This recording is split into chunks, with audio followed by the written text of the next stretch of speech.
Bismillahirrahmanirrahim. Assalamualaikum warahmatullahi wabarakatuh. Apa kabar teman-teman sekalian? Semoga senantiasa selalu berada dalam lindungan Allah Subhanahu wa taala dan senantiasa bisa menggunakan segala kenikmatan-kenikmatan yang Allah berikan kepada kita sesuai dengan apa yang menjadi keinginan Allah Subhanahu wa taala. Dan jangan sampai kita menjadi orang yang kufur nikmat. Ingat, siapa saja yang kufur nikmat maka Allah akan siapkan azab yang sangat pedih. Nauzubillah min zalik. Ya baik, melanjutkan konten sebelumnya terkait masalah penyakit yang menimbulkan rasa sakit atau rasa sakit yang bisa menimbulkan penyakit. Kalau kemarin sudah jelas, penyakit yang menimbulkan rasa sakit sudah jelas ya kita bahas. Penyakit fisik yang akhirnya menimbulkan rasa sakit pada kolbu. Nah sekarang kita akan membahas lebih dalam lagi, lebih detail lagi terkait masalah rasa sakit yang bisa menimbulkan penyakit. Namun sebelumnya, silakan teman-teman simak pemaparan salah satu dokter yang cukup terkenal di sosial media ya, dan keilmuannya cukup diakui juga. Siapa lagi kalau bukan Dr. Aisyah Dahlan. Semoga Allah Subhanahu wa taala memberkahi keilmuannya, memberkahi hidupnya, dan memberkahi segala upayanya, dan memberkahi keluarganya juga. Ya, silakan disimak sampai tuntas, walaupun nggak panjang. Baik, hari ini kita akan cerita tentang psikosomatis. Karena kita di lockdown, kita diupayakan untuk tetap di rumah, bisa saja kita juga kena yang namanya psikosomatis. Ya, kenapa? Karena kelamaan di rumah juga, yang tidak terbiasa di rumah itu lama-lama bisa panik, ya, senewen, cemas dan sebagainya. Ya. Baik, sekarang kita bahas apa itu psikosomatis. Secara etimologi, psikosomatis itu dari dua kata, ya, yaitu psike atau pikiran dan soma. Soma itu adalah tubuh atau badan, ya. Dan kalau dari secara harfiahnya, psikosomatis adalah penyakit yang melibatkan pikiran dan tubuh. Maksudnya apa? Jadi ada orang yang tubuhnya terasa sakit, merasa ada gangguan, tetapi sesungguhnya setelah diperiksa ya secara seksama, dia tidak ada gangguan secara fisiknya. Namun karena ada gangguan di pikiran atau terlalu sedih, terlalu takut dan sebagainya, maka pikiran itu akan mempengaruhi tubuh. Itulah namanya psikosomatis, ya.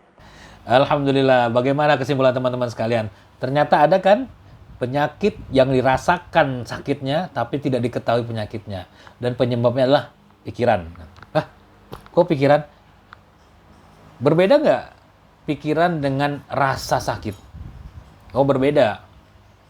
Pikiran ranahnya adalah otak. Sesuai dengan dijabarkan di konten berikutnya tuh, kelanjutan dari konten tersebut, Bu Dokter menjelaskan terkait masalah otak yang merupakan fungsi berpikir manusia.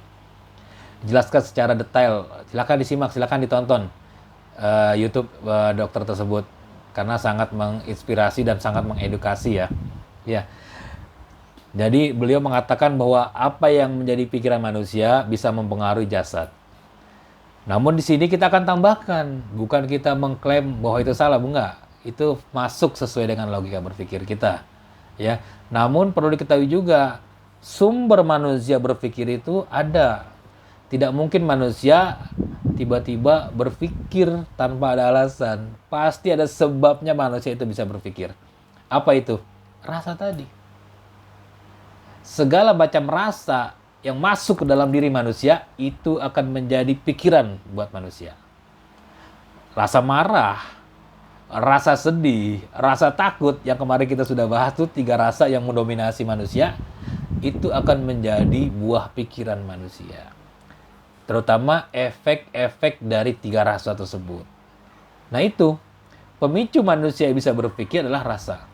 Jadi jangan kita cuma bisa fokus dengan pikiran kita, tapi kita abai dengan rasa kita. Makanya di sini kita dituntut untuk mengendalikan rasa kita. Karena kolbu ini bisa dilemahkan dengan rasa itu. Yang bisa memunculkan kotoran-kotoran, penyakit-penyakit pada hati, yang bisa melemahkan hati, yang akhirnya bisa melemahkan jasmani. Ini mesti kita waspadai gitu. Jangan lengah dalam masalah hati, masalah kolbu. Jadi kondisikan hatinya. agar pikirannya pun terkondisikan. Kalau di hati sini sudah kita bisa mengkondisikan dengan baik, dengan tenang, dengan positif, maka hasil pikiran pun akan mengarah kepada yang positif. Tapi kalau sudah di sini sudah negatif, maka yang sampai ke kepala, sampai ke pikiran pun akan negatif. Loh, kok bisa? Bisa nggak negatif dan positif bersumber dari sini? Oh bisa. Karena hati ini ranah persidangan ya, ranah perdebatan antara dua makhluk, yaitu malaikat dan jin, setan dari kalangan bangsa jin. Jin mengendarai nafsu manusia, malaikat mengendarai fitrah takwa manusia. Dan tidak bisa dipungkiri bahwa fitrah manusia itu adalah taat, tunduk, patuh kepada Allah Subhanahu wa taala. Mengikuti segala macam perintah Allah Subhanahu wa taala dan siap menjauhi larangan Allah Subhanahu wa taala. Tapi kadang-kadang manusia suka mengikuti nafsu. Disinilah perjuangan manusia. Kalau fitrahnya takwa, kenapa Allah menempatkan nafsu? Agar manusia itu bisa mengendalikan nafsunya, mendukung fitrah takwanya. Seperti itu. Salah satu kesempurnaan manusia karena memiliki hati. Bukan cuma sekedar memiliki telinga dan mata, tapi juga memiliki hati yang tidak dimiliki oleh makhluk-makhluk yang lain. Nah, hati ini adalah tempat ujian bagi manusia. Jadi perlu dikondisikan hatinya agar apa yang dipikirkan, apa yang menjadi buah pikiran menjadi positif. Ini tergantung pada pengelolaan hati manusia. Namun kita tidak akan membahas terlalu dalam terkait masalah bagaimana mengelola hati ya. Tapi sumber-sumber mengapa orang bisa berpikir itu adalah hati. Namun bukan cuma hati saja. Ada juga penyebab orang bisa merasakan apa yang dirasakan. Kenapa rasa itu bisa masuk ke dalam kolbu manusia? Nah ini penting nih. Menjadi hal yang sangat mendasar bagi manusia. Ada sesuatu yang membuat orang bisa merasakan sesuatu. Kemudian akhirnya bisa berpikirkan sesuatu. Nah seperti itu. Apa sih yang menyebabkan orang bisa merasakan sesuatu? Ada nggak petunjuk yang Allah berikan? Ada. Makanya Rasulullah itu tidak bohong. Al-Quran dan hadis merupakan dua petunjuk. Pedoman hidup manusia agar manusia tidak tersesat. Makanya wajar Al-Quran itu sebagai petunjuk, hadis juga sebagai petunjuk.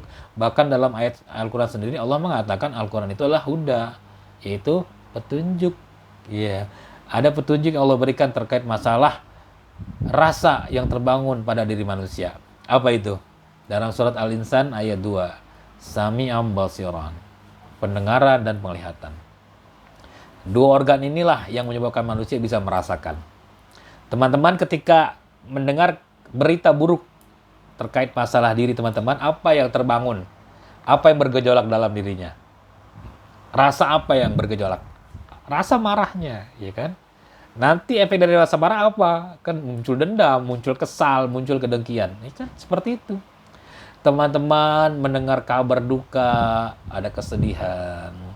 Teman-teman mendengar kabar menyeramkan, ada ketakutan. Ya kan seperti itu. Itu dengan sendiri otomatis ya ketika teman mendengarkan. Begitu juga dengan penglihatan. Penglihatan buruk, penglihatan menyeramkan, penglihatan sedih. Itu akan mengaktifasi rasa pada diri manusia. Nah itu sumber terdasar bagaimana manusia bisa merasakan suatu rasa disebabkan karena pendengaran dan penglihatan.